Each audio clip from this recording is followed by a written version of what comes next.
Okay, I'm back again. Part of my passion for farming arises out of my passion for eating. I really love to eat well. And once you've eaten homegrown vegetables, whether they came out of your home garden or a neighbor's home garden, you realize that there is a difference. And people say, well, yeah, but can you prove that scientifically? Is there really a difference? And I say, well, no, I don't think anyone's ever investigated this scientifically. But I will tell you the way I explain the difference. And I tell people that a couple of times in my life I've been very privileged to hear some great musicians in an informal setting in someone's living room. Once it was Paul Winter playing his alto sax, and another time it was a woman who sings in his band, just singing. There were no microphones, nothing between me and these pure sounds. And if you ever get that chance with a great musician, you will find it is the most incredible music you will ever hear because it is pure and you can practically nourish yourself on it. I tell people that that is locally grown organic food. I said, if you heard the same performer performing in a large hall, performing the same music through a sound system, that is California organic produce that has been shipped in. If you heard that same performer playing that same music on a tape or a disc, that's canned and frozen food. And if you heard that same performer playing that same music on a poor car radio with a fading station, that's fast food. And that metaphor is the best way I can describe to you the difference between real food, food that's truly nourishing because it's fresh and local, and food that has been shipped in from far away in the so-called off-season. Now, what has always interested me about food and growing it is how, as a society, we tend to devalue food. We tend to think that a carrot is a carrot is a carrot, to paraphrase Gertrude Stein. Well, it isn't. And if any of you were to go automobile shopping, I think you are all astute enough to know the difference between a Volvo and a Yugo. That same difference exists between my carrots and supermarket carrots. Now, no one wants you to know that because no supermarket wants you to walk in and say, hey, I hear that the turnip greens grown in such and such county, Kentucky, where there's just the right amount of calcium in the soil, are particularly nutritious. Do you have them?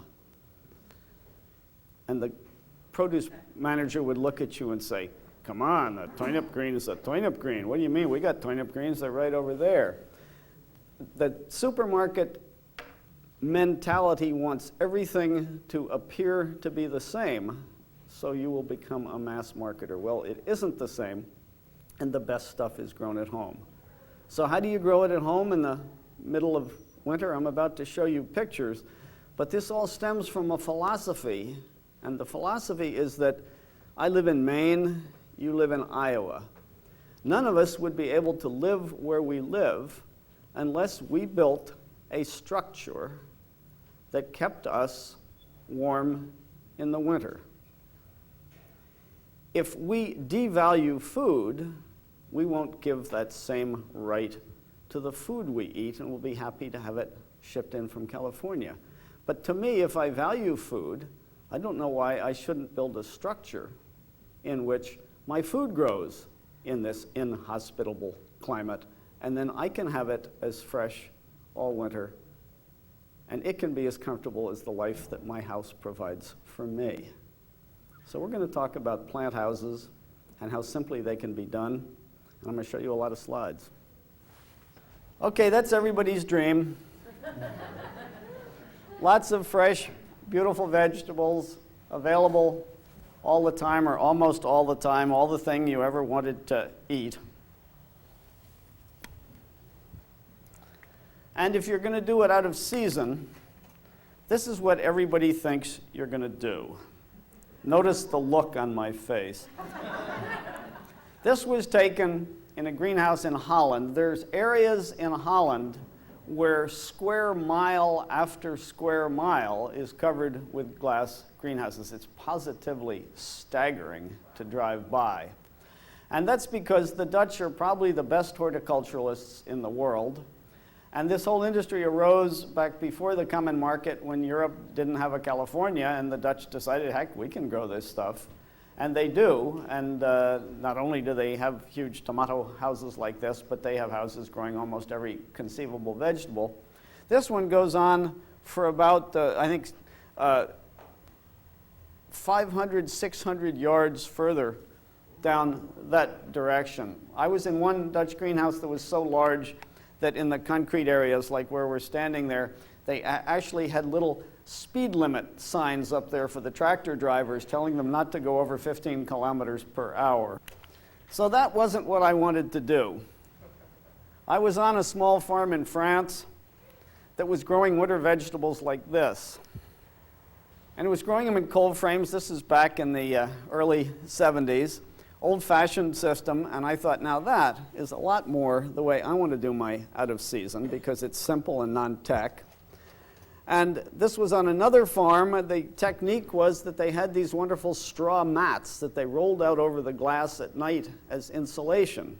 They have a far milder climate than you do here in Iowa, but they still wanted to protect the winter vegetables that way. And I thought, okay, this is the type of thing I can live with. So I was running an organic experimental farm in Massachusetts back in the late 70s, and we put together our own version of this. And we found that we could plant lettuce in the late fall, and the plants would survive very nicely. This picture was taken the 28th of January. And we would be harvesting lettuce on in March, beautiful heads of lettuce that had made it through the winter. Young plants are very hardy. And then we also found that if we covered carrots that had been planted in August with straw as insulation inside the frame, we could dig them in the middle of February, and that the straw had actually preserved their greens, so we actually were selling bunches of baby carrots in the middle of February out under simple cold frames in Massachusetts. So this was promising, except for the realities of the New England winter. And at this point, you realize why they do that in France and not in Maine. But we were not daunted, and we decided that we should merely put a roof over our cold frames. So we built a simple hoop greenhouse and put it over the cold frames. And that's a blizzard outside, and I'm inside, and the snow is not drifting down my neck. And this picture was taken in the middle of February, and the little rows you see there in that cold frame were all planted the 1st of January. I'd always wanted to write January 1st on a plant stake in the garden, so I purposely came out on New Year's Day and put those seeds in the ground, and this is with no heat in Maine, middle of February. All those things are already up and growing. Other things had been planted in the fall. And what we learned through all of this was that you didn't winter garden. What you did was winter harvest. You fall gardened. You planted everything in the fall, and it did all its growing up until the time the light got a little low, and then it just hibernated in here in the nice protection you'd created for it. A friend who was quite poetic described this as a large, translucent crisper drawer in the fridge. But the second thing we discovered once we did that, this is a thermometer registering quite nice warm temperatures in there, that we had made the great leap forward. that it turned out, and we later confirmed this by putting little computerized thermometers in all these places and graphing it out, that each layer of covering moved you 1.5 USDA zones to the south, or about 500 miles on the East Coast. So whereas outside the greenhouse, I was in Maine, the minute I walked into the greenhouse, I was in New Jersey, a place you only want to go metaphorically. And when I reached my hand into the cold frame, my hand was in Georgia. And this was all for free, just simple. Architects had a similar concept back in the 60s and 70s, which they called the envelope house when they first got interested in saving energy. And they would have these glassed porches around the house, so you sort of had a house inside a house. Basically, we had a greenhouse inside a greenhouse here.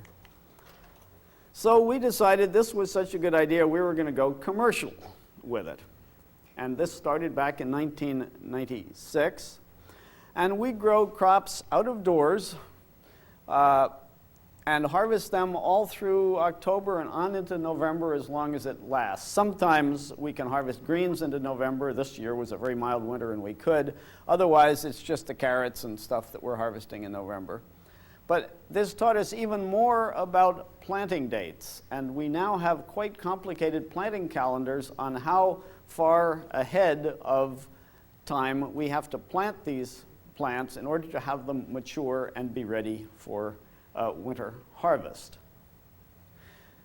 The greenhouses there take over in November and then on in December once we can no longer harvest out of doors and we're harvesting in them. So this is a typical farm day on the farm in Harborside, Maine. Now, if you think it looks white out of doors, your first surprise on walking into one of our unheated greenhouses is that it looks just as white indoors.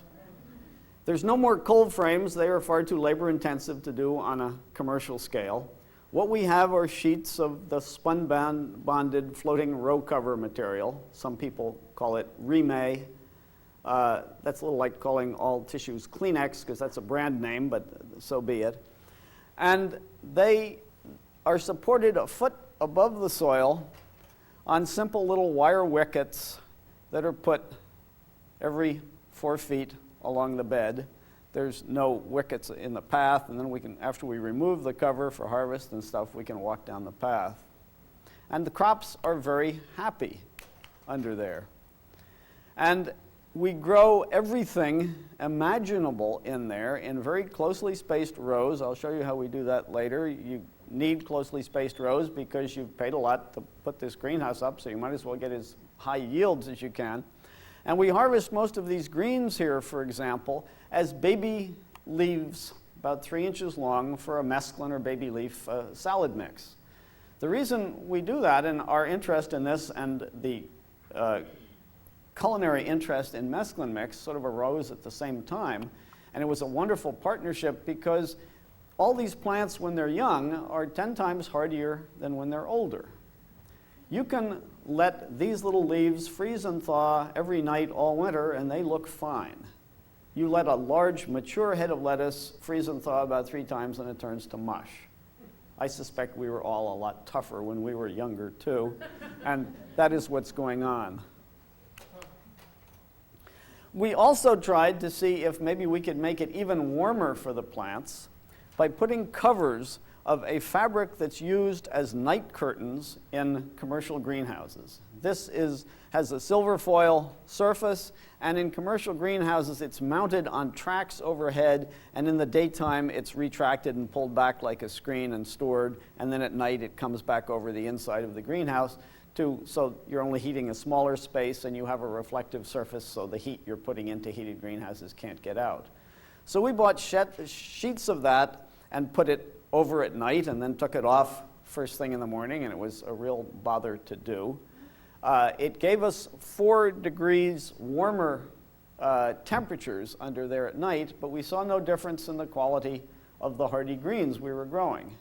And it was such a bother to do and so expensive, we decided that wasn't worth it. But we did get a lot of information out of these, which these little computerized thermometers, I could plug them into my Mac and graph it out. And this graph is an example of what we came up with.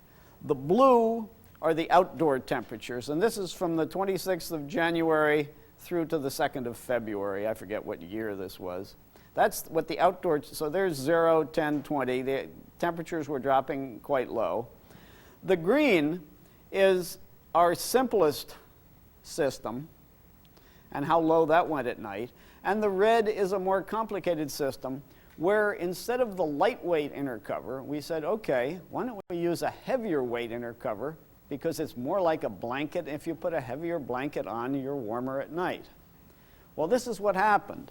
You see that the red was warmer at night at the start, and then after about a week, there was almost no difference. What we learned was this is a completely sun-run system. And where you had a heavier inner cover, it only let 50% of the light pass, as opposed to 87% for the lightweight cover. Without the daily influx of sun heat warming the soil, which is our plenum, our heat storage area, and then letting that heat off at night, you slowly had the soil under there getting cooler because it wasn't getting warmed as much during the day. And even though you had a heavier blanket, eventually you had no gain, and by the following week, the two were going in the opposite direction. It was actually colder under the heavier cover. So this was delightful to find out that the less is best, lighter is better, and we had far more protection doing it simply. These are the crops that work well. Spinach is an obvious choice. It's delicious. People like it. You can make wonderful salads out of baby leaf spinach alone. It can be used in all sorts of dishes. Mosh, also known as corn salad in the U.S., mosh was a weed of cornfields, grain fields, in Europe. And people turned it into a vegetable when they found out it was edible. Mosh is what is known as a winter annual. And winter annuals are plants that have figured out that they are too small and insignificant and short to be able to compete with all the tall guys who grow up every summer and would shade them out. But if they germinate in September or October, after all the tall summer stuff is dying down, and then grow through the winter and go to seed in April, they have all that sunlight to themselves. Now that wouldn't work here in Iowa or Maine, but in Europe, where they have a far milder winter, this is exactly what this plant evolved to do. And as a winter annual, it's a perfect crop for us. You harvest mosh as whole leaves. The leaves are about the size of your thumb, and that little plant is like a bunch of circular thumbs sitting around in that shape. And you cut them right at ground level and harvest them as whole little plants. And if you ever go to Europe in the winter, you will see them in salads in all the fanciest restaurants. You will see what they call the MBC salad, mâche, betterave, and chicorée. And it is absolutely delicious. It's a wonderful winter salad, and they're all crops that go well together. This is another winter annual. This is the only, I'm always kidding about Californians because they're my main competition in the middle of the winter, and I trash them mercilessly. This is the only Californian we allow in the greenhouse. This is a weed from California. Its Latin name is Montia perfoliata. It's popularly called Claytonia, or out there it's known as miner's lettuce. And the gold miners ate it during the gold rush. And this is also a winter annual. It germinates in the fall, grows through the winter, goes to seed in the spring. It is incredibly hardy. Both this and mosh, I think, would grow on icebergs.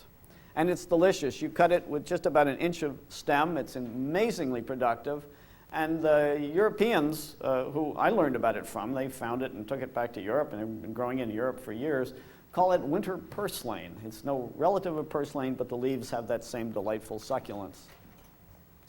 This is an heirloom beet called bull's blood beet because of that marvelous color in the leaf. And we grow it because it gives a beautiful colored leaf beside being exceptionally nutritious in our salad.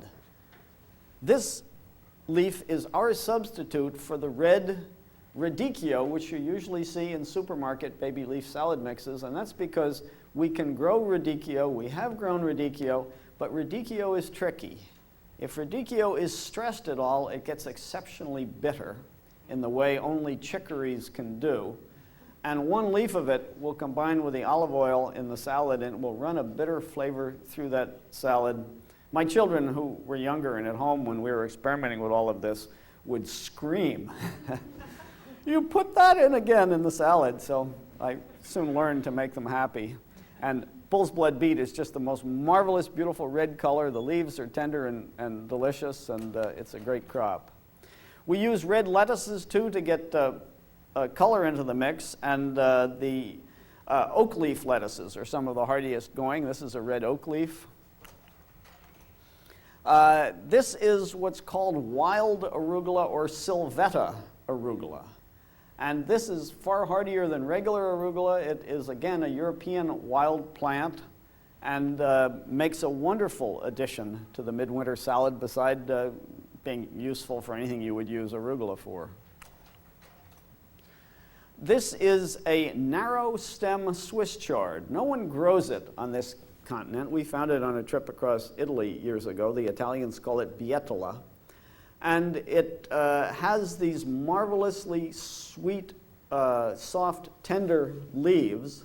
And in fact, this got us into a whole new crop on the farm. We learned to harvest these, slightly bigger than a salad size, but still the size of your hand or smaller. And they were so tender, we had to come up with a new name for it, being good marketers, so we started calling it butter chard. Among the restaurants we sell to, butter chard is now one of the more popular salads they serve. In fact, 2 different restaurateurs have come in and told me that customers returned to tell them that the butter chard salad was the best salad they ever ate in their life.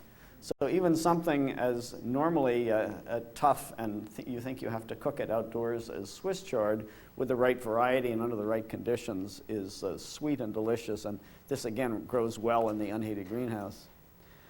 Another European weed is called Erbastella minutina in Italy.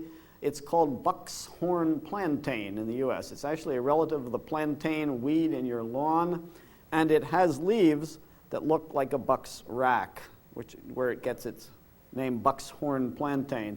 There is none of the fiber that's in the plantain weed in your lawn in there. This has a nice crisp crunch to it, a totally different leaf shape, and again, is absolutely beautiful in a salad and it's delicious and doesn't mind the winter cold. When you see something that looks like red-stemmed chard leaves in your supermarket baby leaf salad, it isn't. It is red ace beet leaves. I found that out from Rob Johnson of Johnny's Selected Seeds. He said, oh yeah, red ace gives you that perfect leaf when it's young. This is red ace beet, harvested as young leaves, also looks beautiful in the salad and is amazingly hardy. And there's a picture of our salad. And our other most famous crop are our candy carrots. I didn't invent the name, little children in the area where we sell did. I began this years ago. I always like to see how late I can do things, and I started planting carrots the 1st of August. And it turned out if I planted carrots late like that, and then left them in the ground and protected them by putting a cold frame over them with the straw inside, as I showed you in an earlier picture, what happens with plants is that as it gets colder, to protect themselves against cold, they change some of their starch to sugar. They become sweeter, and that's sort of their antifreeze, I suppose you could call it. It doesn't happen if you put them in a root cellar, but it does happen if you leave them in the ground with all their roots intact. And so we now grow fields of these, protect them with a greenhouse when the weather gets cold, and harvest them all winter out of the ground. They have an almost legendary renown in the town I live in. My wife went to deliver early one morning in the winter at one of the stores we sell to, and she got there quite early, just at the time they opened. And the produce manager said, "Oh, thank goodness you're here early. There's a man out there waiting in his car. We're out of your carrots, and his daughter won't go to school unless she has one of them in her lunchbox." And other mothers in town have told us that our carrots are not only that, but they are the trading item of choice in local grade school lunchboxes. If you have our carrots, you can get anything in that other kid's lunchbox. Now, if you can come up with a product that gets kids to eat vegetables, and we've been told by these mothers that their kids say, "Mom, go get more of those carrots," you realize that you're onto something, and we work on this with almost every crop we grow, like the butter chard. How can we grow this in a different way, harvest it at a different time to make it delicious? When little kids don't eat vegetables, they are not being difficult. What they are telling you is that they still have taste buds because they haven't been ruined, because they're young, and what you're offering them tastes awful. If you give them delicious vegetables, I guarantee you from our experience, they will eat them. This is komatsuna, one of the many oriental greens that are very hardy and have done exceptionally well in the unheated greenhouses. This is basically it's an open-leaved Chinese cabbage. It's called Tokyo Bacana. There's a number of other varieties like this. It's one of the tastiest leaves I think we grow. It's very hardy in the winter and has a nice light color, which again adds a different flair to the salad. And this is a whole trial of just other different winter greens in a greenhouse. This is tatsoi. There's some pak choi back there. There's red mustard there, and this is, what is that, mabuna or something, one of the many we tried. We tried practically any hardy crop we could, and we found that the market we were selling to really liked our regular baby leaf salad without too much bite to it, so we now make two, one of which is an Asian or stir-fry mix using all of those ingredients. Now that's what we did in the unheated houses. And while we were running the unheated houses, we needed a place where we could wash and pack the produce. So we had another greenhouse, and into it we put a very small heater, so it would keep the temperature in there just above freezing. And we did that because down at that end there's the sink and everything where we wash and pack our water tanks and everything, and we didn't want them to freeze. And I will also admit, on cold winter days, I didn't want me to freeze, and I can go in there and turn up the heat and be comfortable as if I were working in any workshop or business.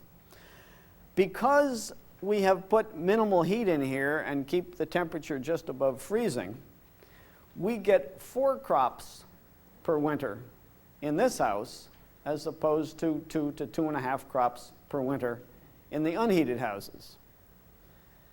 The return from one of those extra crops is 1/3, of the return from one of those extra crops more than pays for the propane. So it didn't take a degree in economics to decide that this wasn't a bad idea.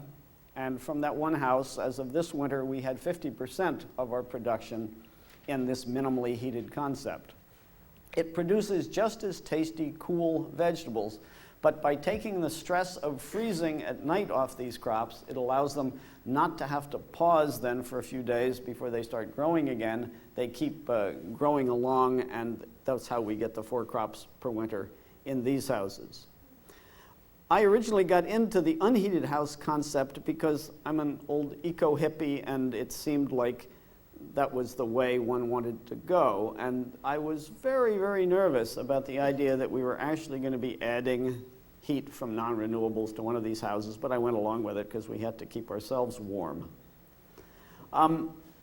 There is a slippery slope here. Instead of heating it just above freezing, we could raise it to 40 or 50 or 70, or I could soon be Maine's largest mango producer.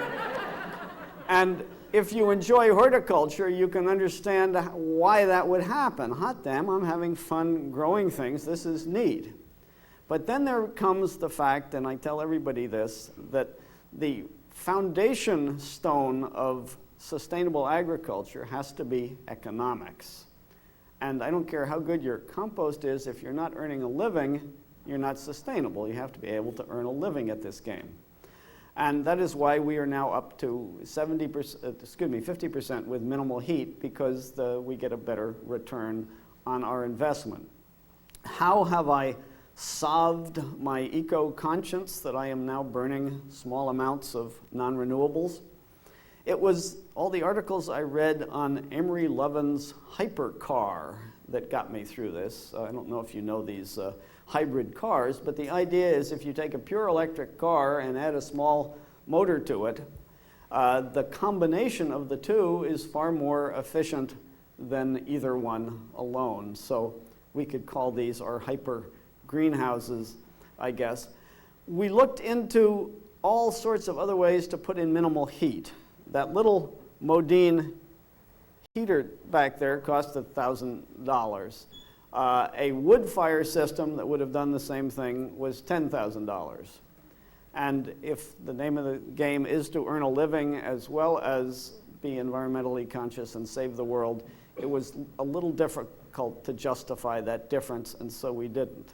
I'm looking forward to other systems. Friends in Canada have told me that they have pellet stoves and pellet furnaces that are burning switchgrass. Switchgrass is a prairie grass, and the reason they make the pellets out of switchgrass is that it burns without giving off any phytotoxic fumes, so they can actually let the exhaust into the greenhouse and have 100% efficient operation because nothing is going out of the smokestack. I am more than anxious to get involved in something like that.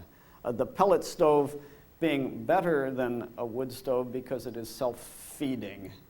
Once you've had a stove that you don't have to feed, it's awful hard to go back to a stove that requires you to be there every 8 hours when you're about to go to bed and you're tired and you're cold.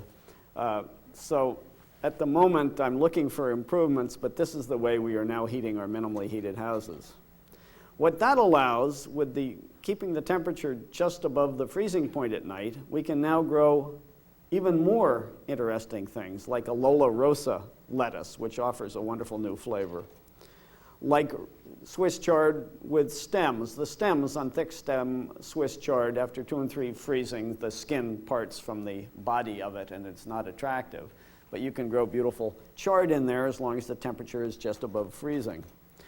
We can grow a cut and come again endive from Europe, actually again from Italy. This is called Bianca Riscia d'Italia, which means white curly by the leaf. And it's a marvelous ingredient in our salad mix, and one of our chefs who is particularly inventive used to go through our salad mix and pick out the leaves individually and eat them, and decided this was delicious, so we now sell him large amounts of this alone, which he puts together into an absolutely delicious salad with some goat cheese and other good things. This is regular arugula. It will survive a lot of cold weather, but it won't survive all the freezing and thawing in the unheated houses, which is why we grow the Sylvetta arugula out there. This loves it in the 32-degree house. We can grow turnips all winter in the 32-degree house. This is a variety, a Japanese variety called hakurai. And it's delightful because people love to buy these turnips at the golf ball or slightly bigger than golf ball size when they're tender and sweet. In fact, I would say 50% of the turnips we sell are eaten raw as crudités rather than cooked because they're so tender and sweet. And at that stage, the turnip greens are at their best. So this is a wonderful double crop. You can sell the turnip greens and the turnips. Beets, you can do wonderful beets. We do red, and we also do now actually mostly golden beets because it's a unique item and there's more demand for them. Radishes, we can keep radishes going all winter, either a French breakfast as in this picture or regular round ones. And carrots, we still do our famous candy carrots, but no matter how many we grow, they seem to get sold out every year by the middle of February. The demand keeps going up. But we have planted new carrots in the 32-degree greenhouse as early as the 1st of December, and we are selling them by the 25th of March. The earliest we can get carrots in the unheated houses is the middle of May. So this is really quite a leap forward, especially when every time I deliver to our stores, the produce manager says, "When are you going to have more carrots? When are you going to have more carrots?" So in order to keep ourselves from being attacked by produce managers, we find the sooner we can get them in there, the better. This is a variety called Mokum, M-O-K-U-M, which is an excellent spring carrot in a greenhouse situation like this. It's very sweet.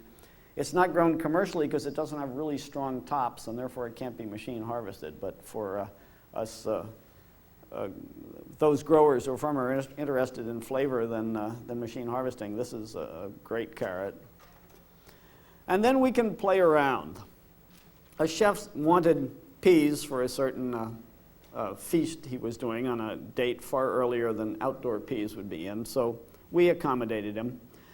And we use these as trials to see what vegetables we can afford to grow and what we can't afford to grow. And what we've learned over time is that if you're in this as a business, you have to have a line that you work to. And our line has become, we don't grow anything if the return isn't $1.50 per square foot for the time it spends in the greenhouse. These peas were an interesting experiment. We've not only grown them that way, but we've grown them massed, which was very hard to pick. We've grown them with a row on either side of the bed, double rows on either side of the bed with support in between. Growing tall peas up a tall support like that turned out to be the best of the bunch, but even at that, we would have had to have gotten $6 a pound for the peas in order to make it meet our standards. So we don't grow peas as one of our crops, but this is the way we learn what we're doing.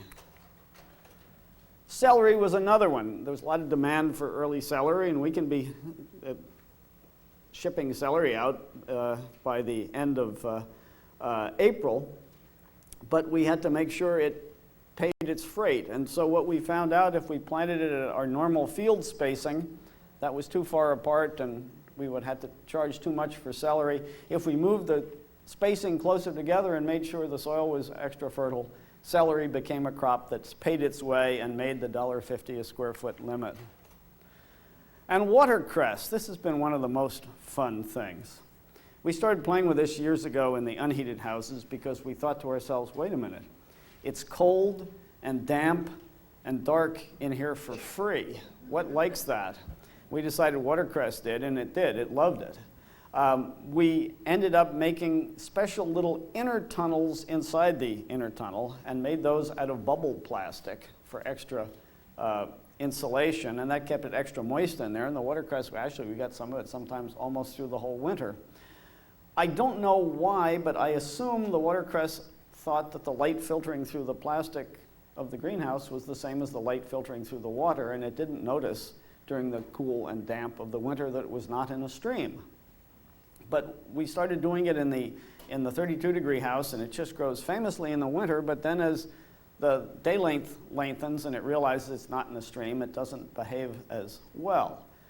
But the demand for it is such that we decided, okay, there has to be a way to do this, and we have just recently bought from a drip irrigation company a bunch of small misters, little things that you poke into the ground and they put out a little mist of about, at the rate of about 1 gallon per hour per nozzle, and we put them about every 3 feet down the watercress bed. And this has been very successful. We have absolutely magnificently beautiful beds of watercress out there, and we hope to continue selling it all summer. Now, our competition is from California, and so we've never failed yet. When you go into a store and want to offer them our watercress, we just say, can they guarantee you that their watercress was grown in tested well water?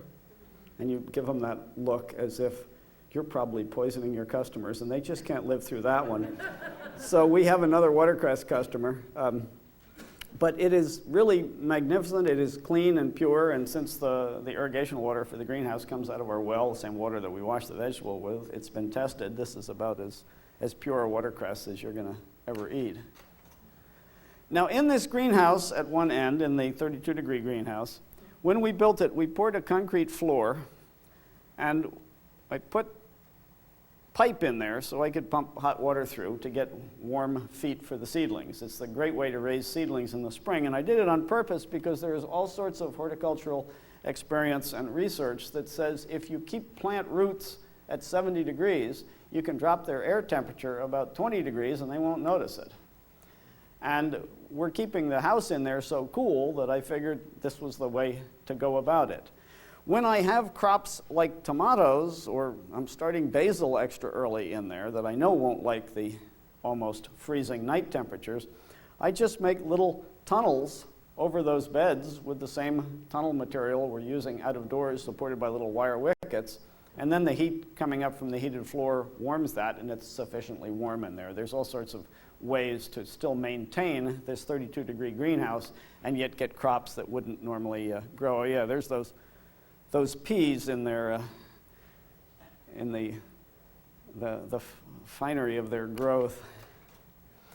We have found that we can get on the market with baby new potatoes. Those are the ones about the size of a golf ball with the skin you can rub off with your thumb.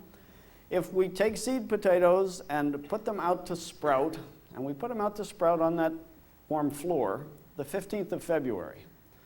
And I learned this from Jim Gerritsen, who runs a wonderful organic seed potato farm up in northern Maine, that if you start your seed potatoes sprouting at a warm temperature like 70, it breaks what is called apical dominance. Normally, the lead sprout on the potato takes over. And that will happen if you sprout them under cool conditions. If you sprout them under warm conditions, you break the dominance of the apical sprout and you get all these sprouts coming out nicely, which is what you want if you're after a whole bunch of baby potatoes rather than larger potatoes later in the season. And so we pre-sprout them for a month. These are well on their way, and we put them in the ground under the inner layer in the unheated houses on the 15th of March. If a particularly frosty night threatens, when it's going to go lower than it normally does after they are up above ground, we have a second extra piece of that heavyweight material that we no longer use that we can drag over the bed at night just to keep a little extra warmth in, and occasionally the tops get a little frost nipped. But we are selling baby new potatoes by the 10th of May. And it's just about the time when people say, oh yeah, the weather's getting warmer, spring is here, where are all these new crops? Well, where we live, baby new potatoes won't be along until the 4th of July at best. So you come in on the 10th of May with baby new potatoes. The Californians, of course, grow their potatoes, and they grow them to full-size harvest, and then they put them through a screen. So they screen out and separate all the little ones. Well, as an old potato grower, we used to call those pig potatoes, and they were fed to the pig because they were too darn small to mess with, but they realized that there's now this market for baby new, new is a very broadly interpreted word, potatoes. When you see those in the market, all you have to do is take one and rub the skin with your thumb. If the skin doesn't rub off, it's an old mature potato. The baby new potato, the one you've just taken out of the ground, the skin rubs off with your thumb. It has a tenderness and a sweetness that you just cannot match in older potatoes. And here they are growing. And this is another interesting experience. When we started, I probably wasn't thinking too clearly that year. I always put one row of potatoes to a 30-inch bed, so I put one row of potatoes to a 30-inch wide bed. And as I was harvesting, I said, this is ridiculous. I'm harvesting baby new potatoes. There's a lot of space here. So the next year, I put 2 rows to the 30-inch bed, and that was better. And then I was communicating with some of my European buddies, the ones who had taught me about spacing of other crops. And I said, you guys growing any baby new potatoes in the greenhouse? And they said, yeah. And I said, how much space do you give them? They were planting 2 potatoes per square foot. That came out to 4 rows to the bed. I have not yet been able to bring myself to do that. We're up to 3 rows to the bed, and our yields are going up. But it's just a lesson is when you're in the greenhouse and you have these perfect conditions, you can actually take advantage of them and get amazing yields. We also grow another classic winter crop, leeks, and leeks are becoming more and more popular. And the nice thing about leeks is they don't need the second cover. All you need is the cheapest, simplest little structure over them to get them through the winter, even in our climate, and be able to dig them all winter. And we have tried many quick, simple little structures. This was made out of 20-foot lengths of rebar inside black plastic pipe to strengthen it somewhat. And Mother Nature hasn't totally voted it down at this point, but you notice the shape of that wall? Well, the other wall is bowed in like that because there was a strong south wind, and Mother Nature said, nope, we're voting this one down. By the end of the winter, that whole thing looked like spaghetti, so that was a design we no longer use. But then we came up with, it was half-inch rebar inside 1-inch black plastic water pipe. If I'd gone to 3/4 inch, possibly, but then we had a better inspiration. And the inspiration was I kept saying to myself, when I make greenhouses, why do they have to be curved? Well, one thing we tend to do as human beings is we put blinders on. We've been doing an idea a certain way all our lives, and we don't think outside the box. So this time I thought outside the box, and I said, you know, I got a whole bunch of these 9-foot-long pieces of galvanized square pipe. Why can't I use them? And I did. We just made this structure. And along this edge, at both ends, is attached an aluminum strip that's curved so it looks like this. And it comes with little wiggle wires, and it's known as spring lock. And it is the best invention ever for attaching plastic to anything. In fact, I think the man who invented it, or woman, whoever it was, should get a Nobel Prize, and this stuff is just the best thing ever. It makes it easy to take the plastic on and off, as you can see, because I just unwiggle it to open the door. But they were smart enough when they made this channel into which the plastic sits and then this wire holds it, to make the channel deep enough so it would hold 2 wires. So not only does it hold the plastic on top of the greenhouse, it holds the end wall door too, which you can then open separately. And we found a very simple way to make the roof of that. If anyone's interested, I will describe it to you afterward. But this was the simplest, easiest, quick up, quick down, able to shed any snowstorm house we could make. And there I am harvesting leeks in there in the middle of winter, and we found this was absolutely wonderful because we just ignored the leeks until well into November when it was getting too cold for them to make it through the winter, and then we just drove stakes in the ground, slid those pipes over and put this thing together in a sheet of plastic. Took a couple hours, and we had a 10-foot by 50-foot house from which we harvested leeks until we finally sold them out. A lot of our greenhouses move. And this was an early prototype. And this came about because I had read some fascinating literature of European greenhouse ideas. And I'd gone to Holland back in 1974 and actually seen a movable greenhouse. And the idea started in about 1898 because you had a huge greenhouse and you used it for, about 10 years, and you finally had a buildup in the soil of too many nutrient salts because they weren't getting flushed out by the rain. You also tended to get a buildup of pests and diseases after time. And the technique back then was to get your whole crew of very low-paid people, and they would shovel out all the soil in there down to 18 inches, wheel it out into a field, shovel all the soil out of a field, wheel it into the greenhouse, and you renewed the soil. And I'm sure it was one of the workers who thought up this idea after doing that a few years, who said, wow, wouldn't it be easier to just move the greenhouse over? And the one I saw in Holland was just like the earliest one. It was a glass greenhouse, 40 feet wide, 200 feet long, and it sat on railroad rails, on railroad wheels. And the bottom of the front end folded up.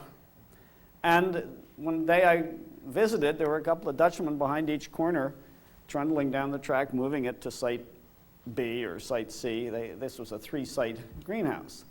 Well, I saw this, and it was such a genius idea. I knew I was going to do something about it someday, and we played around with it. And this was one of the earliest designs. You can see the ends have opened up, and we're dragging it down over the crop. When it's in place, the wonderful thing about it is you can now grow a green manure on the site it just vacated for a year. And the site it just vacated is now getting sunned on, wind on, rained on, all the natural things that keep the soil from having problems. And this was a great a start to the idea. We put the same inner covers in there as we do on the non-mobile houses. And so when we built our larger houses, we had a difficult time working with the manufacturer, who assumed, since we wanted to do something like this, that we must be totally crazy since nobody had done it before. You never want to do something nobody's done before, because people who haven't done it don't want to think that you have had an idea they didn't have, and they prefer to be convinced that you're an idiot. This is our movable greenhouse. This is a big machine helping us move it until we redesigned them so my little tractor would move it. And this greenhouse sits on just cedar 4x4s. They run the whole 100-foot length. Those are the skids. It's a big sled. There's one of those sitting on the ground on either side. When we tow it, I just have this little ski that I made out of 1/4-inch steel that I slide under the front edge. And I put a cable down each side. So if we go back a slide, there is a cable coming from there down to a pulley on the corner, and then over to the pulling machine, a cable from there coming down to a pulley and over to the pulling machine. So the pull is straight down each side, and it's just a sled, and you're just pulling a sled down. Now before you pull it, of course, you detach the electric and the water and these things. I'll show you how that works.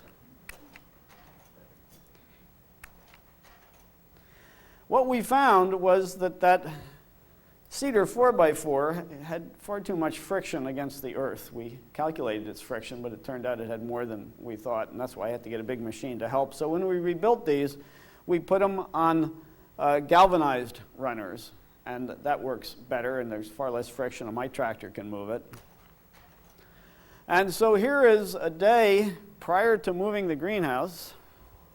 Those are all the winter crops that have been being planted since, the carrots, I guess the first ones I plant, the 1st of August, and then other dates for everybody. This is now the first week in October or something like that. We're about to open up the end on that, fold those sideways doors up, take out the people door, and get ready to move it. And here it is. You see me down there on the tractor. The cable goes down there, and I'm pulling. This strip, which now is at this end of the greenhouse, the water pipe, gas pipe, and electric pipe are buried under there. When we move the greenhouse, it's going to stop before it gets there, and that 2-foot strip is common to it in either position. That 2-foot strip is always inside the greenhouse, and that's how we managed to have the utilities in there. And neighbors, when they've gone by and seen something that's 30 feet wide and 100 foot long trundling slowly down the field, cars screech to a halt, and they think this is really the most wonderful thing they've ever seen. And I find it puzzles me, because the following morning I'll come walking out, and I really do a double take every year, because you're not used to something that big no longer being there. It's over here. But they are very easy to move. It's very simple. As I say, it's just a big sled, and you can do it with no trouble. The trick is, once you've moved it, you want to make sure it stays there. If you can move it, the wind will move it.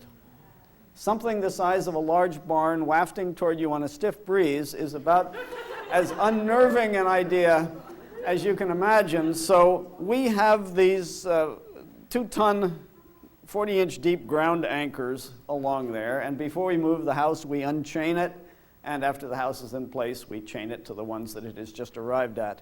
This is the anchor that held the pulley, so the cable came down through a pulley here and over to the tractor, and that's the very simple way we've moved these.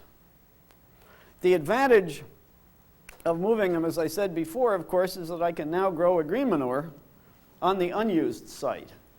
And you can also notice that what we have done is we made sure that these sites are somewhat perched. They're high, so they will drain well, because before we learned that and we just put the movable greenhouse down, it would be a day in January, the soil would be solidly frozen, and we would have the January thaw, and it would rain, and the water would run right across the frozen soil and right through the greenhouse. And that is not a pleasant experience. So now we make sure that there's ditches around there and a nice ditch system to take the water away during the winter, and also make sure you have adequate drainage there at a time of year when things can get over wet. You saw all those closely spaced rows in the greenhouse. This wonderful little tool is responsible for them. No, the seeds don't come up quite that quickly, but I put it there just so you would see how it works. There is 2¼ inches between each of those little shoots, and the axle, I'll show you another picture here in a minute, has 4 different size holes. You can just slide it side to side to put the hole size you want under the little hopper that delivers the seed. The reason we use that is because you're growing in a greenhouse and you've paid money for this greenhouse and you want your yields to be as high as they can be. I was lecturing in Pennsylvania, and it was actually a bunch of mostly field growers. And a guy raised his hand and said, "How the heck can you earn a living off an acre?" And I showed him this picture, and I said, "How far apart do you plant your carrots in the field on a 30-inch bed?" He said, "Oh, I'd get 2 rows of carrots to a 30-inch bed." And I said, "Well, I have 12 rows of carrots to a 30-inch bed." I said, "So my acre is now worth 6 acres. I said, "How many crops a year in your growing season are you getting?" He said, 1. I said, "Well, in my 8-month growing season, I'm getting 4 crops. So my 6 acres is now 24 acres. Can you make a living on 24 acres? He said, "Yep." I said, "Well, I'm making a living on 24 acres. I've just squeezed it down." How did I learn of this? Again, from my European friends. The ones who told me about the potatoes also told me that in Europe, greenhouse carrots are given 4 square inches per carrot. They're in 2-inch rows. They're 2 inches apart in the row. That's 4 square inches per carrot. They give radish 2 square inches per radish. 2-inch apart rows, 1 inch apart in the row. If anybody wants to compare yields, I will compare our yields with any grower anywhere, because this is the way you make it work in a greenhouse. Here's that seeder again. It has, the axle is just slid in. You just slide the wheels on and put the hole you want under there. This is a special axle I had made with extra tiny holes, because I was trying to figure out if I could use it for things like watercress, and I do use smaller holes now for watercress. These little thumb screws there adjust a little brush down in there, which goes down and touches the rolling axle, either tight or loose, and so you can adjust the seeds, not only the size hole you're using, but how tight you have the little brush in there down against the turning axle. And this thing is amazingly efficient. For carrots, we do use pelleted seed, but for most other seed, lettuce and all that, we just use naked seed. This is sold by the Johnny's Selected Seed catalog as the pinpoint seeder, and it is that indeed.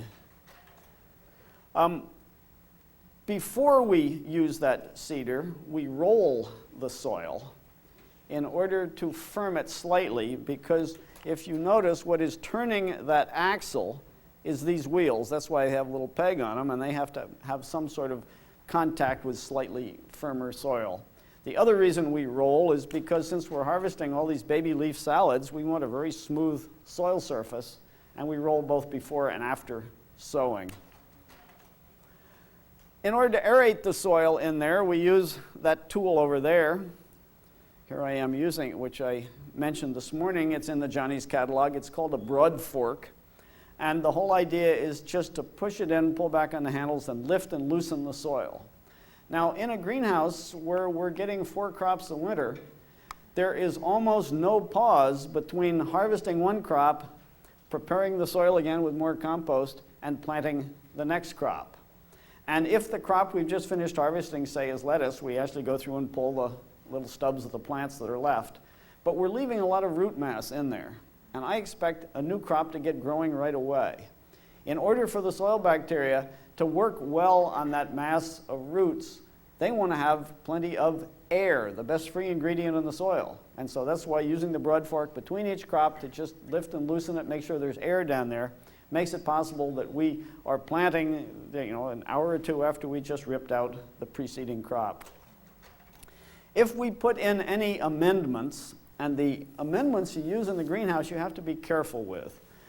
Dried blood is a nice organic fertilizer, but if you use it in the greenhouse, you're going to get into trouble because it's much too pushy. It will really cause you trouble. Conditions in here are so nice for everything that you don't want to have too pushy a fertilizer. The one we use all the time in the greenhouse is alfalfa meal. If we buy it, it comes from out here, or Ohio, or one of those places. But the reason I like it is I can grow my own, dry it and grind it, and I have my favorite fertilizer is one I can produce myself right on the spot. It has a nice, even way of delivering its nutrients, and we find it works well. So if I'm working alfalfa meal in, I use that 3-tine cultivator just working into the top 2 inches of the soil. But this is the key, as I said this morning. This is our compost heap. We use bales, hay bales or straw bales. I have a wonderful deal with a neighbor who does a lot of haymaking locally, that whenever he gets any of his hay rained on, I will pay him baling costs. And he's happy not to have it a waste, and those are the bales I use to surround the heap.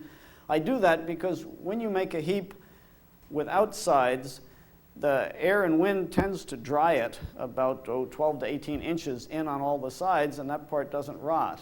If you have edges on it like that, it stays moist right to the edge, and we find we get much better rotting, and then the bales become, because they're mostly decomposed by then, become an ingredient in next year's heap, and we get another bunch of hay bales that we use. Make sure you get somebody who bales them with plastic twine. The regular jute twine will rot out too quickly for them to make good sides for the heap. The black in there is some of the seaweed we use that we get off our nearby beaches, and then there's vegetable wastes. And I mow all my hay fields back there and push them over into a pile here, and that goes into the compost heap. And this is the result. This is black gold. This is the key on any organic farm. That's about 1.5 years old. Makes farmers smile. And when we put it in the soil, we spread it on the surface, and we just rake it into about the top 1/2 inch with that wonderful rake. That's actually also in the Johnny's catalog. It's an Austrian hay rake that I found on a trip over there. Just to work it in with a little bit of the soil, leave it on top where nature leaves all her dense organic matter, and it works wonderfully. This is that far end of the greenhouse where we wash and pack. We got this wonderful old sink for a song out of an old school that's being torn down. We make our own delivery boxes out of cedar from the farm that I take to a local sawmill and then nail them together in my shop. We did that because when we were starting this business, we read that 25% of the volume in your local landfill is food packaging wastes. And having an interest in saving the world, we said, okay, we're going to run a food business with no food packaging waste. And it's been a wonderful experience because we made a point to make those boxes attractive. And they are now identified by our customers. They see those in the produce cooler and they go for them. They know these boxes hold something good. And talk about branding your produce. We actually brand our name on there with a hot branding iron. So it actually is branded. We did that so there wouldn't be a paper label. The whole thing has been really a very successful experiment. At the start, a few of them tended to disappear, shall we say. So we had long, hard talks with the produce managers, and that doesn't happen anymore. Here I am washing up the sink. We have a restaurant spin dryer there. That's the cheap model. They make a stainless one, but that was way too expensive, in which we spin dry the salad greens. And one thing we've learned about producing a really quality baby leaf salad is not only do we harvest each ingredient separately, we grow just lettuce or just arugula in a bed, but we wash them separately. And it'll be just oak leaf lettuce going through to get washed. And the reason we do that is your eye can more easily spot what shouldn't be there if there's only one leaf shape to distinguish it from. So if there's a piece of hay or something, you can spot it easily rather than having 6 different leaf shapes in there. Once they're washed, they're spun dry in the spinner there, and then they're dumped in what my children nicknamed Pac-Man, because it looks like that character from that early computer game. This we built ourselves. We dump them in there, and at the end of harvest, we can have up to 80 pounds in there, but it's all layered. We just close that down, and turn it about 5 or 6 times slowly in each direction, and we have a very gently mixed salad. We came up with this after we had looked into other people's systems and found that a lot of the small-scale baby leaf salad growers had huge stock tanks filled with water in which they would dump the produce. And you can mix it very gently that way, but it turned out with some of them that it was 8 hours from the start of harvest to the end, and the idea of having a nutritious salad soaking for 8 hours in water was not my idea of nutrition. So this seemed a far better thing to build, and it really is just very simple. The fun thing, both with the boxes and this, was we wanted to coat it with a food-grade coating. So I called the FDA, and I got absolutely nowhere.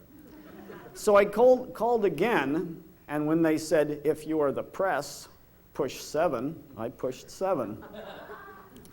Told them I was writing an article for my local farm newspaper about a bunch of farmers who were making their own shipping containers, and they were interested in the FDA's data on food-grade finishes. If you're the press, man, they snapped to order. This is a good secret. A minute later, I was talking to the head guy in this department. Oh, the press. You got to talk to him, Mr. Smith. So he got on. I asked him if he could recommend me food-grade finishes, and he said, no, we don't do that. And I said, well, what do you do? He said, you put a finish on your box and send us one, and we'll tell you whether it's food-grade. Can you believe this, these guys? So I said, no, wait a minute. You mean you don't know beforehand who's making food-grade finishes? He said, no, but you send us what you have, and we'll tell you whether it's okay or not. So I said, thank you very much. So I just started phoning manufacturers and found out from one of them, yes, we make a food-grade finish, and that's what we put on there. But this is your government helping you, in case you want to know. And there's our salad about to head off to market. That's the Bianca Risha endive, the bull's blood beet, the spinach. There's claytonia and all the wonderful little leaves in there.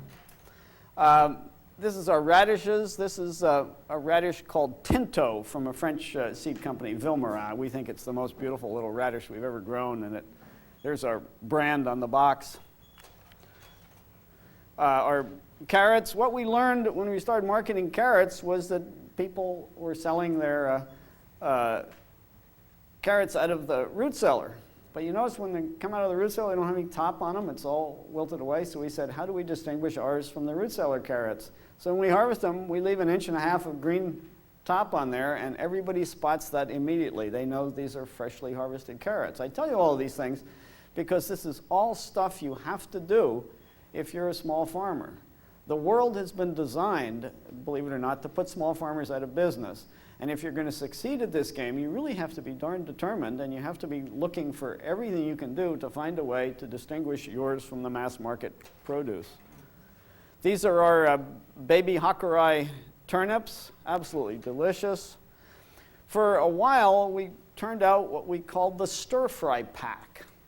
We have never wanted to be processors, which is why you may have noticed in our baby leaf salad mix, another reason we didn't grow radicchio or frise endive, because in the supermarket mixes, big heads of radicchio and big heads of frise endive have been cut up. In other words, it's a processed mix. Ours is an as-harvested mix, and we can keep the feds off our back that way.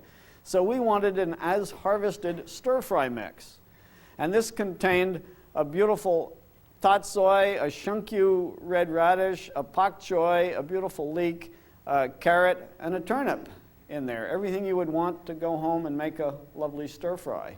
It was so simple. The bag that we used is not plastic, it is cellophane. And it is a cellophane so pure that instead of recycling it, you compost it. Cellophane is made out of wood fiber. We found there's a company called Atlapac. Their address is in that Winter Harvest Manual they're selling out there. I think it is. And they cost us 10 cents a piece. A plastic bag would cost us 0.5 cents a piece. It's just a decision we made as a business that, yes, we would like to have a bag that isn't going to trash the world and is made out of wood fiber, because Maine makes wood. And there's a day's harvest about to be put in the car for delivery. This is obviously for a chef. We've sized the carrots. Normally we get $2 a pound for our candy carrots. If a chef wants them sized, he pays $3 a pound, as for sized turnips and boxes of salad, whatever we had at that point. One other thing I should mention is when we designed these boxes, their size was designed not only because we went to the stores and measured the produce cooler so it would fit, but we also measured the back of our Subaru. You cannot afford to be in this business and have a delivery vehicle unless you're a heck of a lot bigger than we are. So we had to be able to deliver with our car, and we're going to, normal people go to town twice a week, so twice a week we were gone and delivering stuff. We harvest every Monday and every Thursday. So we were getting our trips to town anyway, paid for free by the business and delivery. And we can get 48 of these in the back of the Subaru, which is about all we deliver on a normal day. Economically, we do about $1,500 a week in this little business. This year, we're looking at a gross of between $55,000 and $60,000. This is, one last picture. That's the work crew, two loony people who like to work hard. That's Barbara and me. And out of that gross, we look to keep maybe $35,000 this year, which, if we're honest with ourselves and divide hours by dollars per hour, comes out to $6 an hour, which we could make working at McDonald's. That is the real problem with small farming. It's the thing I work on the most. There has to be a way to produce good food for people and make a fair living doing it, or there's going to be nothing but junk food out there. And we are at a point now where, for the most part, there's nothing but junk food out there. The quality of that food is not going to produce quality people. There's just no way it's going to. The quality of good food produces quality people, and that's what everybody wants. I meet people who are paying $300 a month apiece for their what they call their health insurance. Well, that isn't health insurance. That's sickness amelioration insurance. Health insurance is making sure you don't get sick in the first place. Now, $300 a month is $10 a day. If people spent an extra $10 a day eating really good food, they wouldn't need their sickness amelioration policy, because they would be getting in the way of that problem before it happens. They would be correcting the cause rather than treating the symptom. I'm going to talk more about that tonight, but that's the end of the slideshow, and I'd be more than happy to answer questions. Yes? Yeah, the tight cold frame is an interesting question. Can you make a tighter cold frame? What we did a lot in the early days was forget that we were doing what we were doing, and I would forget to go over in the afternoon and close the vented cold frames or close the greenhouse door that I left open on a particularly warm winter day. And things would get colder than normal in there, and we noticed absolutely no difference. That's why we kept not following the "this is 4 degrees warmer" thing. Basically, what you're creating with either the cold frame or a hoop house is a large translucent windbreak. And it's the wind that kills plants. Listen to the weather report. It'll be 25 today, although the wind chill factor will be -7. That is what is really sucking the juices out of any plant that's out in the world. And as long as there's no wind inside your cover, and even a small crack, the wind is not going to blow through. You will have some air exchange. But you will find that there is air exchange anyway. Yes, a tighter cold frame is going to make it, a few degrees of difference, but not to worry about. Well, then perhaps what the difference was between the hoop house and the cold frame is that the hoop house was a better heat gatherer. Absolutely, it is larger, and it's also, and this is the important thing, cheaper. If you look at cost per square foot, a simple hoop house will at most cost you $2 a square foot. A cold frame will cost you $10 a square foot. And I love cold frames. I still use them. I'm just an old-time horticulturalist, and they, I think, were one of the great inventions of all time in horticulture. But if I want to make my life easy and less expensive, the hoop house is obviously the better way to do it. And for the second layer, the spun-bonded fabric instead of the cold frame in the hoop house. That's why I showed you our whole progression through these ideas. In the book 4-Season Harvest, which is meant for home gardeners, I left a lot of the home stuff in because a lot of this is just based on the commercial. The book out there, the Winter Harvest Manual, is for commercial growers. But yes, don't ever listen to the experts. Follow your own experience and make it better. Really, if you listen to the expert, you're stuck at the point they got to when they wrote the book. And hopefully even they are smarter than that now, and you should be far smarter. Well, anyway, my boyfriend will be relieved if I tell him we don't have to redesign. Yes, yes. Thanks. Back row. Yeah, the question is what variety of spinach. The one we've used most often and been most successful with is Space from Johnny's. It's a smooth leaf spinach, and it produces very well in all 3 seasons we're dealing in. Yeah.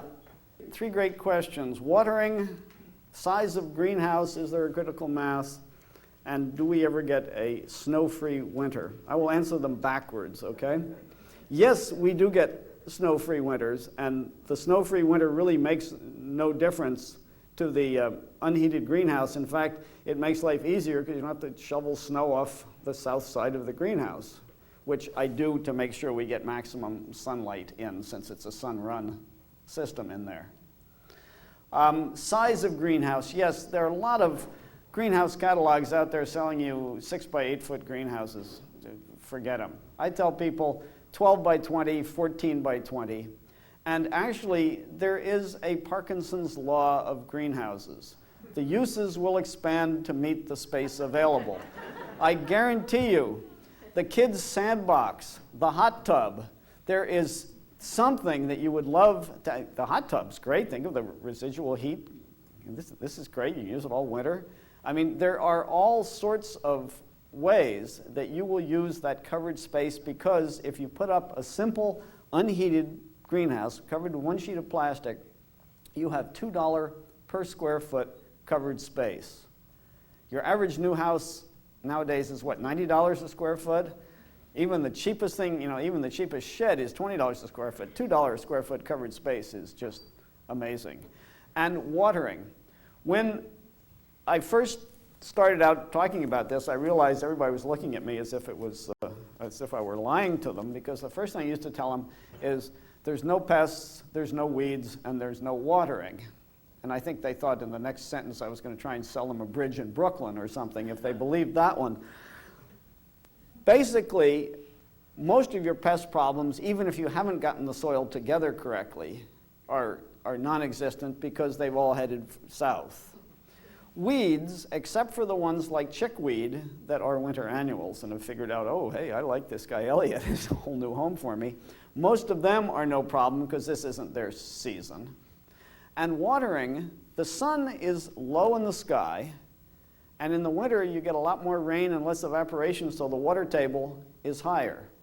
And there is very little watering from November through February, almost none.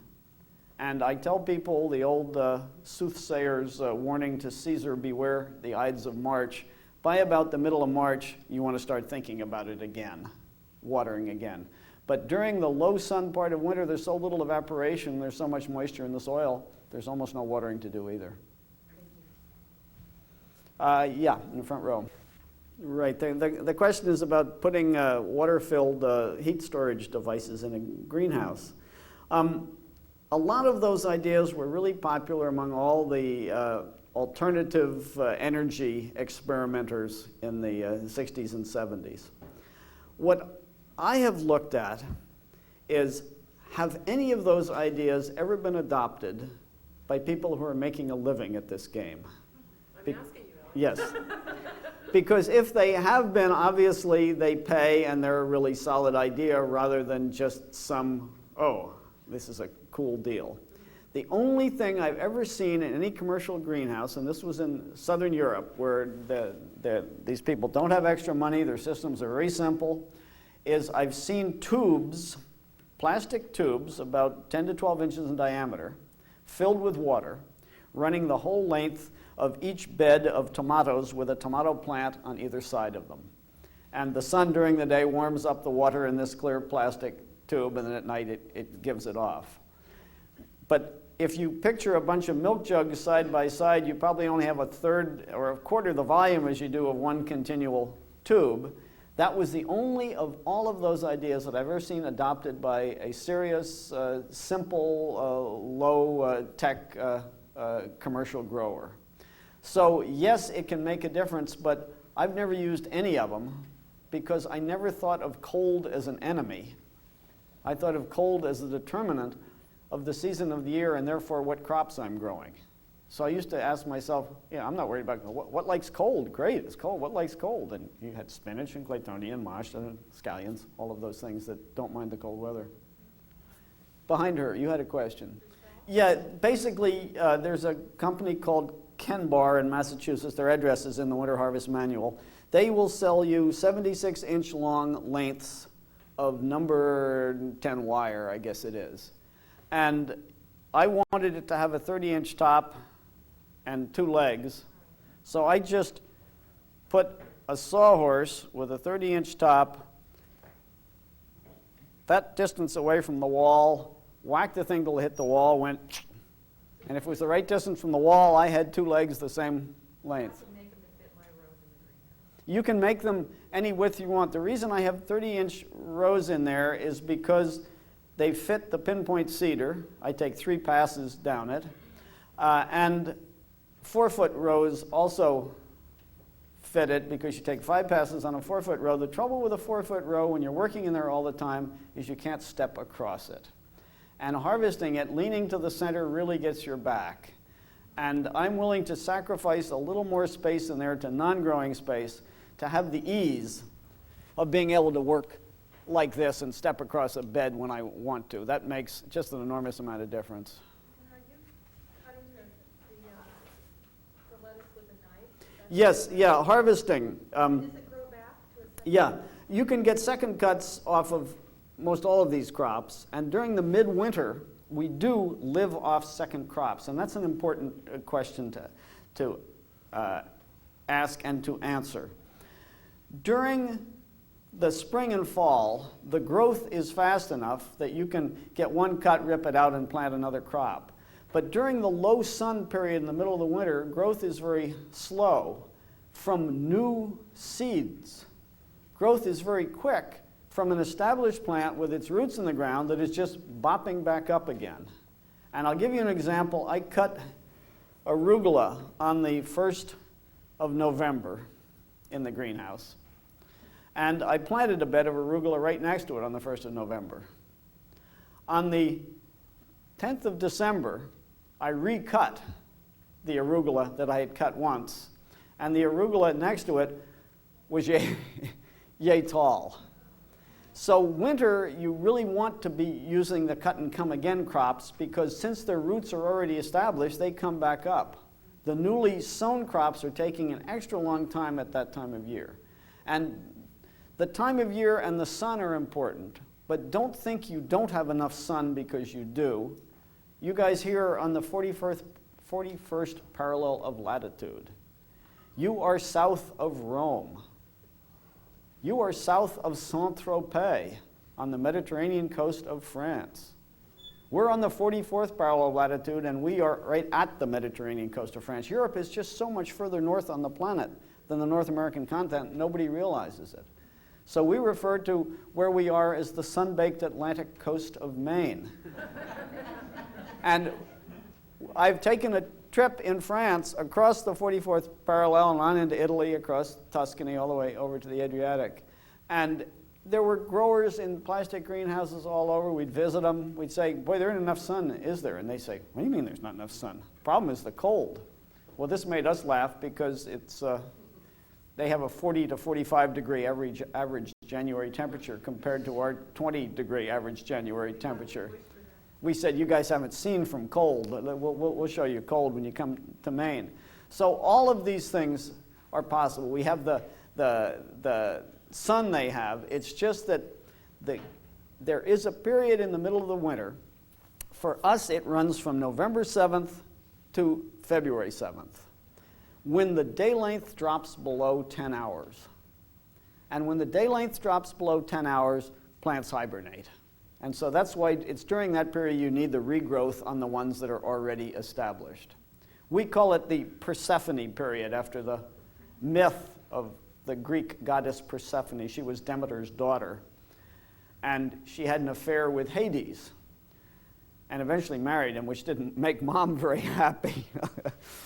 And nobody wants their daughter to marry the devil. And so Demeter got very unhappy about this and shut down all the growing systems until Zeus made a deal that Demeter would spend 8 months, Persephone would spend 8 months up on Earth with Mom and only 4 months down with her husband in the netherworld, which is why we have winter and summer, in case it's never been explained to you that way before. So anyway, we call that the Persephone period, and it's the low sun period, and Persephone's down hanging out with her boyfriend, and you just need a few different techniques, but you have plenty of sun. Now, some of these odd seeds that you, for instance, they're all in the Johnny's catalog. I work with Johnny's. They've been great, helping me get seeds, and that unusual arugula or silver. the Sylvetta arugula they have also. Yeah. Question about whether we cover the compost and how long we let it sit. All the Europeans had a material over their compost heap, and that is a European system. Most of the time it isn't pure plastic like that. Most of the time it's a black landscape fabric that lets air and moisture pass slightly, but still keeps it dry. We cover ours in the winter with plastic just to keep it from being soaked by the rain. And right now, I have a compost heap that I have been filling since last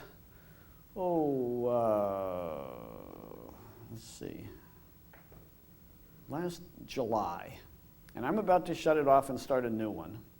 In about a month or two, when it calms down, I will take my tractor bucket, put it into my manure spreader, which is hooked behind a neighbor's tractor, and wing it out into a windrow, moving the manure spreader slowly forward. And I will do that again a month and a half later. So it gets 2 turnings and choppings that way, and then it'll be ready for use a year and a half, maybe 2 years after I make it. So you make sure you get ahead on this. But you want a well broken down compost. And this is what's so fascinating about compost. I'm telling you, it is the world's best fertilizer. It is just magnificent, but only if it is thoroughly decomposed, as the compost people say, well humified. And it's a little bit like cheese and wine. That bottle of Chateau Lafite Rothschild 57 didn't taste quite that exquisite in the fall of 57 when they just squeezed it. It needed time. And so think of compost like wine and cheese. A good aged cheddar is just magnificent, but it took a couple of years to get there. Same with the compost. Yeah. Yes, kale is an interesting crop in the winter garden. It doesn't do any better with protection than it does out of doors. In fact, if you put kale under the inner layer, it actually resented it, and we had some rot and other things. So we learned with kale, we just leave it out of doors, and as long as you can harvest it, you can harvest it, and then we had lots of other things. It always surprised me. It was one of the unique things. But the other hardy greens in that family, like the tatsoi and the pak choi, boy, they are great. They keep growing all winter, and they love it. You had a question, yeah. Yeah, we will have large fluctuations of temperature in New England also. And we have wind in New England also. The wind is the reason we have never gone to roll-up sides on our greenhouse. Many greenhouses are made so you can roll up the side for ventilation. What we have on those greenhouses, I don't know if you could see in the picture, but we had roof vents. And it cost us an extra $1 per square foot to put them in, but they were definitely worth it. Just like the vents on old glass greenhouses. And you actually have to attach the plastic four places. So you have a sheet of plastic on the front and a sheet on the back, and there's a little vent up there that opens like that. That's how we get our venting. The trouble with roll-up sides is if you do get a south wind and you have the side roll-up just coming in under there, and you just, I've seen greenhouses buckled and messed up. And also in the winter, if we need ventilation and there's snow on the ground or blowing snow on a very sunny day, I roll up the side down there and I have snow blowing in on my crops. So if you don't have roll-up sides, wind shouldn't be any problem at all. if you are really worried about it, build a lower house. They're making greenhouses taller and taller today because I know one company in Canada, 75% of their business is not with greenhouse growers, it's with farmers. They're making the cheapest way to build a barn. They just have different covers for them and it becomes your sheep barn or your cow shed. And these guys want to be able to drive big tractors in there. So greenhouses are now, I would say, 3 feet and more taller than they used to be. Your end wall is then a big 3 foot taller flat area that the wind can wham against if you get an east or west wind. So there's no advantage for heat-wise for having it taller?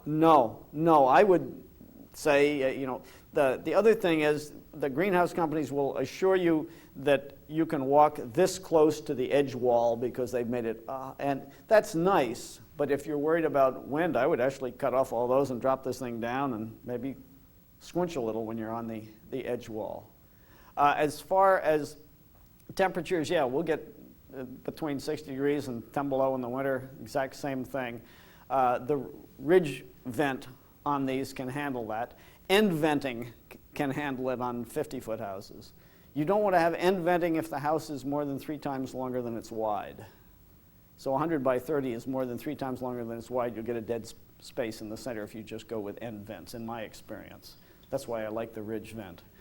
The perfect idea, although it is more expensive, we're now probably up around $4 or $5 a square foot to build a greenhouse, is there are 2 companies that sell roll roof houses. And this is the perfect greenhouse. You know the window shade you pull down? Well, picture 2 window shades made out of plastic that are down on the ground, and there's a motorized string system that goes zzz, and your greenhouse is covered. You need to vent it, it goes zzz, no venting, zzz. And you want to open it up completely on a warm spring day. Zzz. This is absolutely genius. They have a lot of the bugs worked out of this. It's a Dutch company called Rovero and a North Carolina company called Yaterloon. You can find Yaterloon on their website. They don't give very good pictures of these, but to me, that is the best idea in greenhouses. If I were designing the perfect greenhouse, you would be able to get rid of the cover completely like that. And then you wouldn't have to worry about the fact that you guys get much hotter weather here in the summer than we do on the coast of Maine, because all of a sudden you don't have a greenhouse there, and the crops you started in there in the spring are now growing out of doors, and they're no hotter than they would be if there wasn't a greenhouse there. So if I were trying to come up with a perfect system for this part of the world, I would definitely look into some sort of roll roof house like that. Yes? Yeah, the questions are guidelines on when to plant seeds and what about being even further north. On guidelines to plant seeds, there are little tables in the back of the Winter Harvest Manual, that home printed book out there, that gives pretty good data on our different planting dates commercially in the fall for all of these crops. But that's for Europe? Right, that's on the 44th parallel of latitude in our winter. You guys are a little further south. I can draw you something, but I don't have anything to draw in here, so just picture this drawing I'm going to make for you, okay?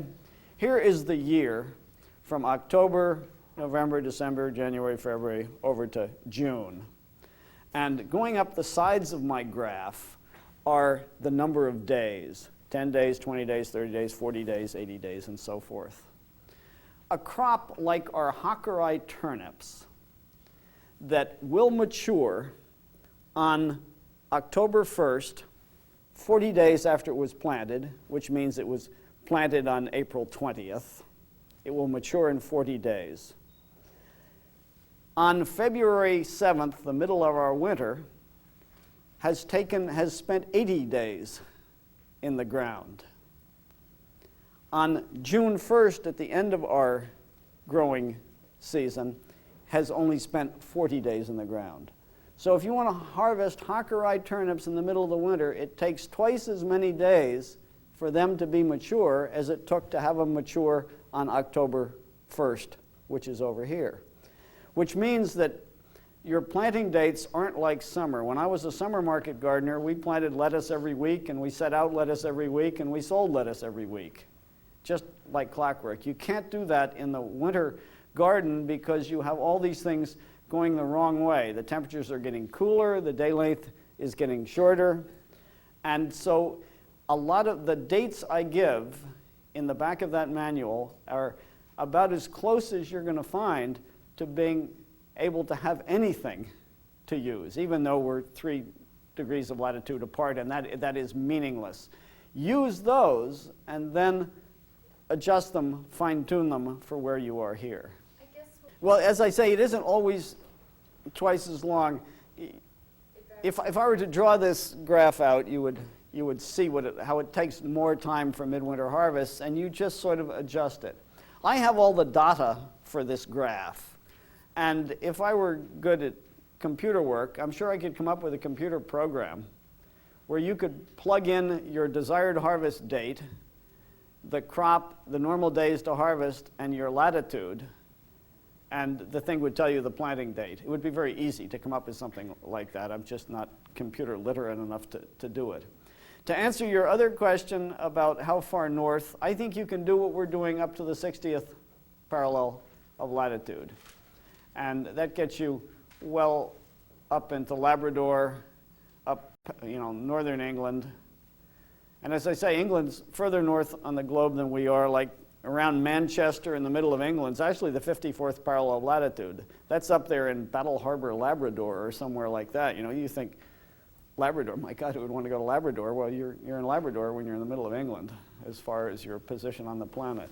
And the reason I think you can do it up to the 60th, if you've ever seen these wonderful sun maps, I've seen computerized ones, it's at about the 60th where the winter day length suddenly really cuts in till you get to the point where the day is gone. But up to the 60th, it's just getting slightly shorter as you go north, and then suddenly above that it cuts in. So I think people could do this up to the 60th parallel. Does the moon have any effect? This is a great one. I've always wished someone would really do the hard research for this. And whether you could do it in one of those phytotrons, those completely controlled plant environments at Cornell or something, or whether it needs to be out of doors where the plant can actually see the moon, is a good question. Whether this is, astro rays or whatever.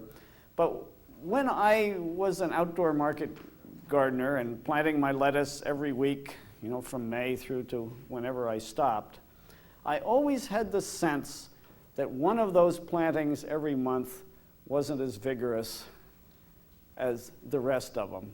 I always had a feeling that there was some sort of mensual thing, but I never had enough proof for it, and it never seemed important to me, because one spring I said, okay, I wonder if something is going on, and I bought all the planting by the moon calendars I could, and I took the month of May, and I filled in all the positive planting dates on the month of May. Of course, I had 4 different moon planting calendars, and by the time I was finished, only the 27th of May wasn't filled in as a positive date because they all had different theories. So I will tell you that year I did not plant any seeds on the 27th of May, but other than that, I've never seen enough proof to know one way or the other, but I'm as fascinated by that as I'm fascinated by anything else in horticulture. All right, we've worn you out. No, not this man. He isn't worn out yet. And the reason I like the rebar inside the black plastic pipe is 2 of us would walk out carrying this thing, and we would walk toward each other till the spots in the earth, and we would go twomp. So it was just quick and easy. Then we would take another piece of rebar, and one of my favorite useful for everything ingredients is inner tube. We just have strips of inner tube, and wherever this piece of rebar touched a hoop, we would just wrap the inner tube around and tie it. It's a great way to make things like that hold together. So we had this thing up in a half hour. Adding bracing and everything, at that point I should have bought a greenhouse. The whole idea of this was something quick and simple that I could put up in the field in minutes. And from all of that, all the years of messing with these different little designs, that A-frame I showed you is the only one that I think is actually an instant field house, that you haven't gone to such trouble to put it up that you would have been better off buying a greenhouse in the in the first place. And for a crop like leeks that I can grow huge amounts in the outdoor fields, and I can cover 100-foot by 10-foot areas with this little thing. And leeks are good money in the winter, so it's really worth doing it. I'm one of those farmers you mentioned that have interest beyond just greenhouses and lightweight structures. Can you recommend any books or sources for information for alternative lightweight structures, low cost? Oh, that's the National Center for Appropriate Technology. The way to get a hold of NCAT stuff is through ATTRA. What's that? Advanced Technology Transfer for Rural Areas or something like that. ATTRA has a great website, and they put almost anything you've ever published in there. But NCAT used to be putting out all the ideas on lightweight structures. And if you find some that I haven't talked about, tell me, because I'm interested too. But boy, I've looked at everything I can ever find. And there's a guy in North Dakota right on the Canadian border. Oh, yeah, he makes them out of rebar. Yeah, very interesting guy. I've communicated with him. But the pure rebar houses, he must be using 3/4 inch rebar or something, because the 1/2 inch. I think on 30 foot he uses 3/4 inch for a 30-foot span. A neighbor of mine built a nice little house. It's 10 by 20 out of heavy wall electrical conduit. And he built himself a pipe bender, which consisted of 3 pulley wheels bolted to a flat surface he had, and you adjust the center of the 3 pulley wheels so when you push the pipe through it, it gives it the same bend every time. Once you had it adjusted, you could just push heavy wall conduit through there and turn them all into these nice bent shapes. And he built it beautiful. It looks like and it was, maybe cost him $100. There's another nice young fellow who's come to visit us and who's doing a marvelous business in northern Vermont. He's in a far colder area than we are doing this. He bought himself a greenhouse with all his saved up money, and it was so successful and the demand was such he needed another greenhouse the next summer. Didn't have the money to do it, so he just went out in the woods and cut poles. I think they were maple poles about 4 inches in diameter. And he made himself a 40 by 200, just the frame with these maple poles bolted together. And he said it cost him 30 cents a square foot. And it was mainly for the plastic. And I told him, my God, for that price, you can almost not afford not to build it. Because, you can pay back the $2 square foot greenhouse very easily. You can pay back the $5 square foot greenhouse easily if you work hard at it. You just So, have to be sure that that's why mine are well bolted down. My deformed one, yeah. Well, actually, the simplest way to do it is just build it out of 2x4s as if you were putting up a house, and after you have the 2x4 frame, cover it with plastic. If the house is going to stand, this thing is going to stand. And it makes a very attractive greenhouse. You might space your 2x4s instead of on 2-foot centers on 4-foot centers, because I think it'd still be strong enough. The other thing is to plant, a hedge of conifers around the east, west, and north of this house, which will take care of a lot of the wind problem. I noticed there aren't quite as many trees here as there are in New England, so we benefit from that. Yeah. The question is, why plastic instead of glass? The Dutch and the British usually build with glass because glass, up to now, has let through more light than plastic. And when you're up on the 54th parallel latitude, you want all the light you can get because that is the determining factor for those winter months. There are now plastics, so we have them on one of our houses. It's from Italy. Best stuff I've ever seen. It lets through 92% of the light, just like glass does. Only it's supposed to last 10 years. And the wonderful thing about that is recovering a large greenhouse is not the most popular job on any greenhouse operation. I have been holding one end of the thing as we were doing it and ended up 10 feet off the ground when a stiff wind came up that wasn't supposed to be blowing that day. Yeah, it's sort of like, I used to kid people that next time they hold the America's Cup sailing race, if they're worrying about there being enough wind, they should just hire me to put up a greenhouse on the shore next to the race, and I guarantee you the winds are going to blow. So not having to do it for 10 years is going to be great. And this stuff looks good, and it's very clear and beautiful plastic. Also, glass costs about 20 times as much as plastic, and it takes 10 times as much energy to make it. But then it lasts 10 times as long, so that's fair.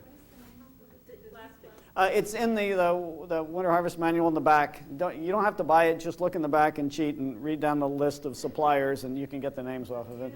The only people who import this is a company up in Canada. So have you seen his? Do you know? His is a woven poly, and it's incredibly strong, but the light transmission is probably down around 82%. The question is, why don't you put up a permanent frame and then cover it and uncover it so you have the advantages of the roll roof greenhouse I was talking about? That is the best way to come as close to the advantages of the roll roof greenhouse without actually having to spend the money to build it. The trick is when to take the plastic off, because you think, boy, this is the hottest April 15th I've ever seen. And then you have the coldest April 16th you've ever seen. At least that's what happens in New England. So, well, the roll roof greenhouse has all the advantages of my mobile greenhouse. So it would allow you to do that. And my mobile greenhouses, you notice I have an area twice as long as the greenhouse with beautiful fertile soil. I'm only using half of it each year. So I had a roll roof on that. I would suddenly have twice as much greenhouse space and beautiful fertile soil and be able to use it. There are lots of reasons. The way I'm doing it now is merely the way that I have reconciled myself to the limitations of the technology and the limitations of capital that I had available when I was putting this system together. The question is whether sliding the greenhouse is less work than messing with taking the plastic off and on. I would tell you yes, in my experience.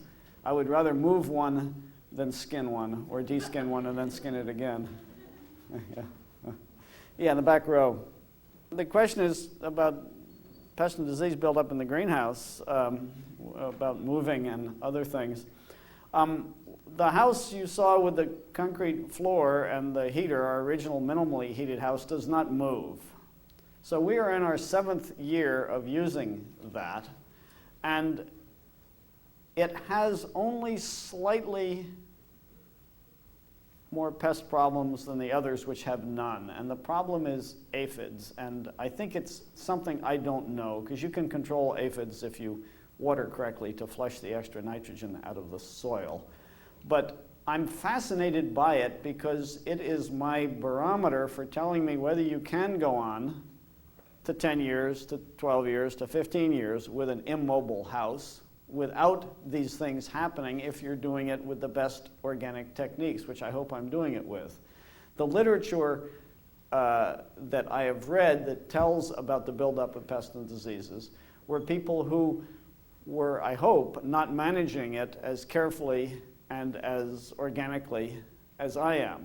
And it may be that you can run an immobile house long and successfully.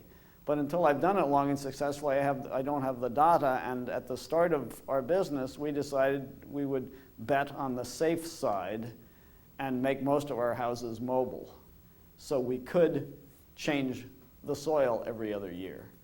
And as I say, for 7 years, we're making it in this house. But whether I can continue that forever, I don't know. It's you get grasshoppers in there. And they just eat everything. Wow. I saw an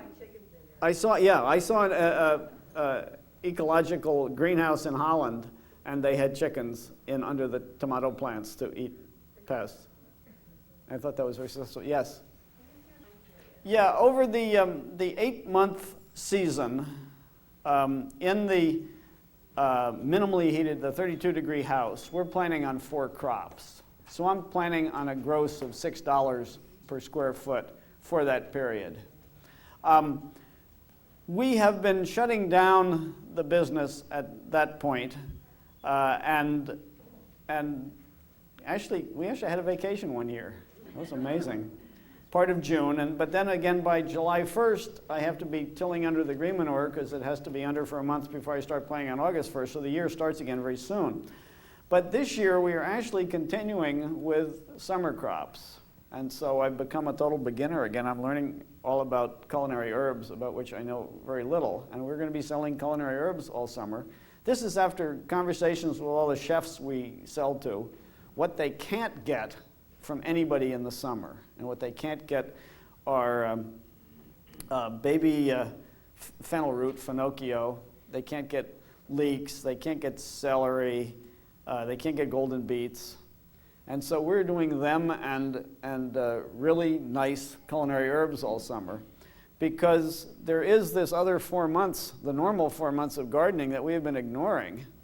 And if I'm complaining that it's tough to make a living as a small grower, I'm going to see if, without ending up totally exhausted and wishing I'd never done it, when October comes and the real season starts again, that we can actually bring more income in during the 4 summer months to raise that gross to the point where maybe we're making more than $6 an hour. But then again, we're working longer. Yeah, this is a tough one. Yeah, back when we first started with the cold frames, we figured one 5 by 10 foot frame would feed one person all their salad for the winter. So that's 50 square feet per person. A 15 by 20 foot house is 300 square feet. Yeah, 14 by 20, something like that. I think you'd have plenty of salads and everything else in there. That's what I would start with as a small family. There was a question over here I ignored. Yeah. Oh, yeah. The A-frame? The A-frame. Whenever I do anything or invent anything, I only do it if I can find off-the-shelf parts to do it with. The minute you have to make a part, the price of what you're doing just goes through the roof.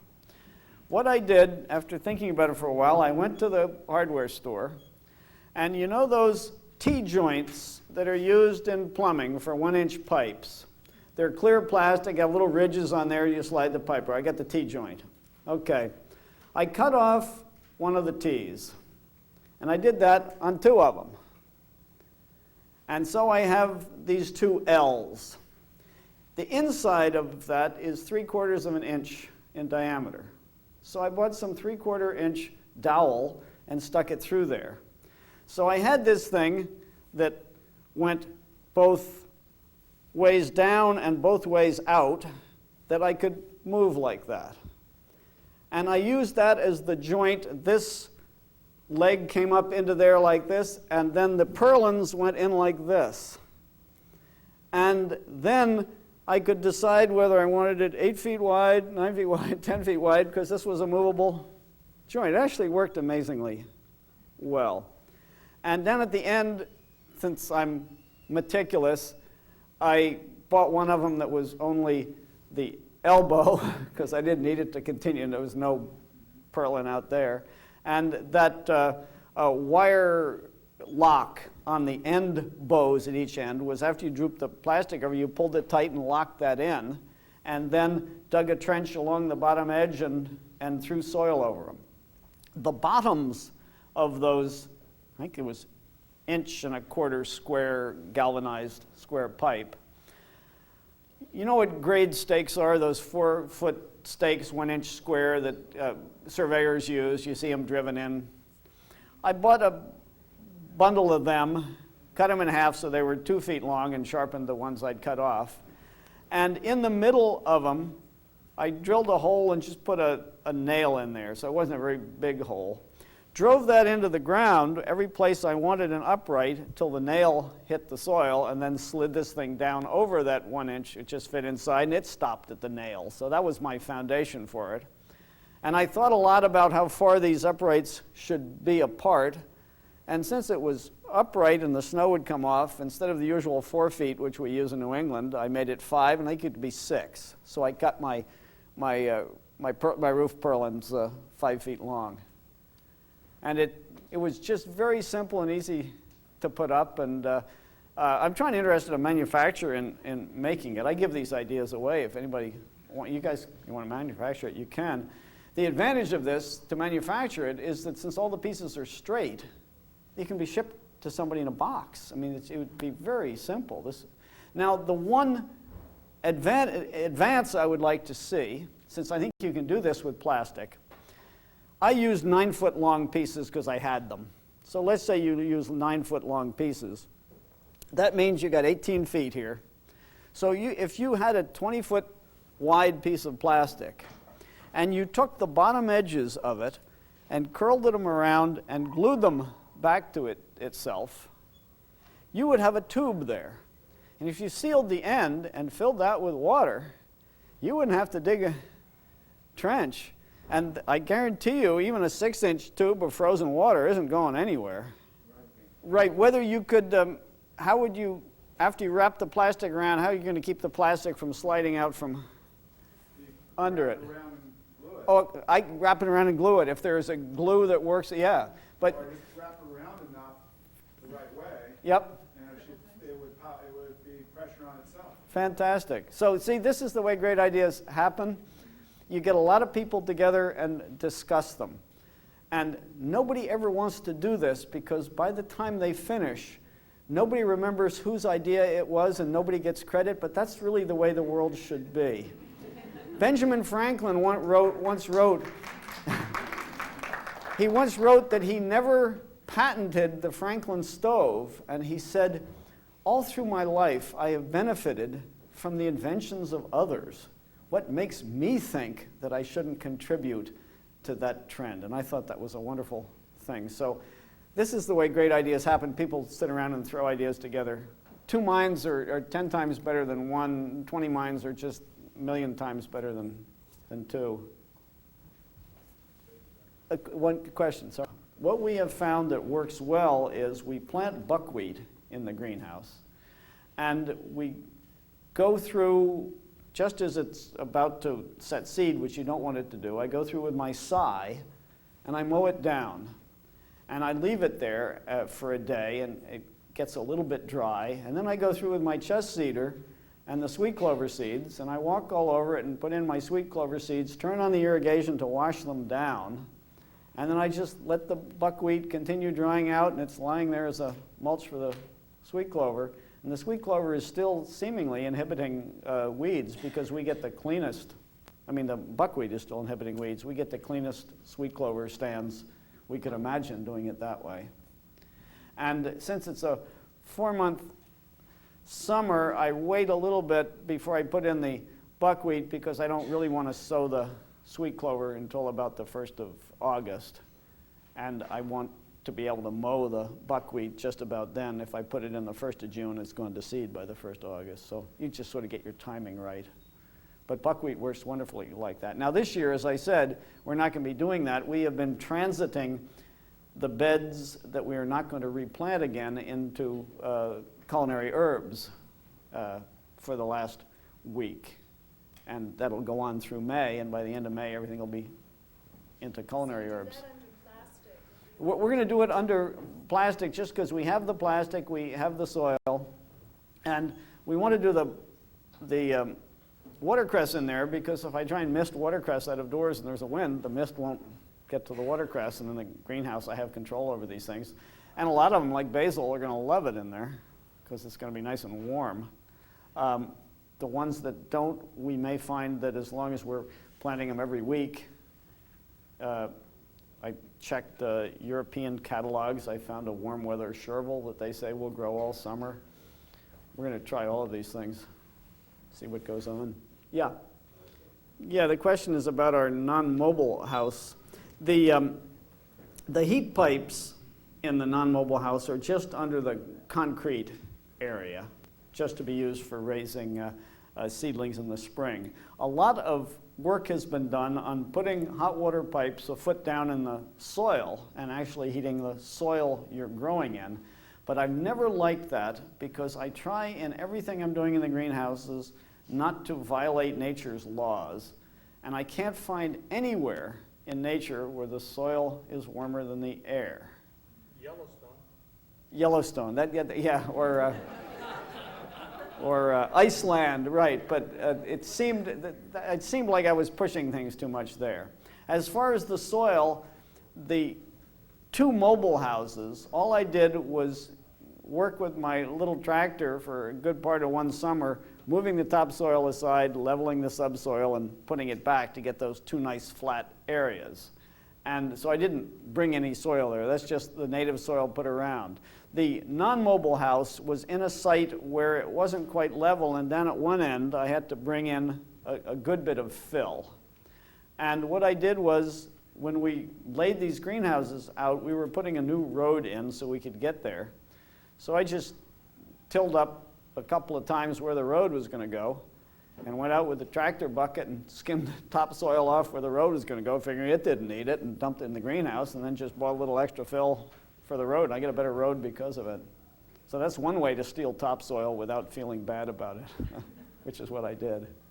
Otherwise, you feel bad when you steal topsoil. Oh yeah, the other question was, do we have a summer crop growing in that house? I never have, because since that's my one non-mobile house, and we have been so